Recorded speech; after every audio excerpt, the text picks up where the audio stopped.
Flipping Big Rivers Source to Sea Rhine edition.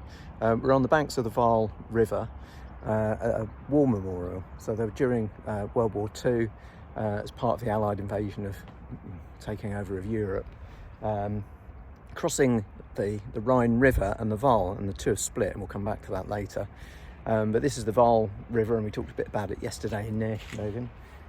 This was an important point for the Allies to cross. So as part of Operation Market Garden, lots of paratroopers were sent into Arnhem and were surrounded, so that's in Arnhem, which we're going to go and visit later, surrounded by German troops. So the Allies were pushing up as fast as possible to try and support them with troops, tanks, etc. And they had to get across the River Waal, which is a significant river. It's not the one you can see behind us here.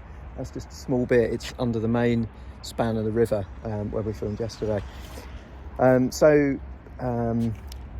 Very rapidly, the Allied US troops in particular crossed the River Waal in little handmade fabric boats, and there was a fairly fierce battle. And this is the memorial that was put in place for them. 40 Allied soldiers died in the crossing, and all the names listed and where they're from, which is quite interesting to read about. This was built, I think, in 1984. You say yes, it's been about 40 years since it was built. The actual crossing itself was in 1944, so another 40 years before that.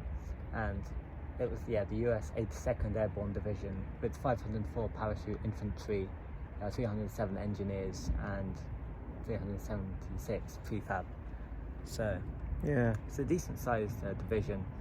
But yeah, they really wanted to take this bridge because it's a very important crossing point.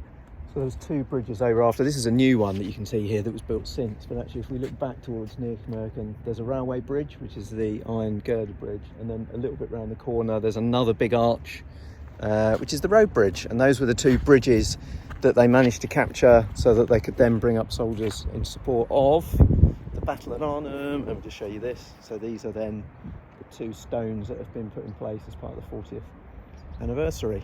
So a bit of a somber moment. We didn't want to talk about the war too much, did we? But I guess being such a formidable river, it was always going to be an important part of its story. So we'll catch you again later.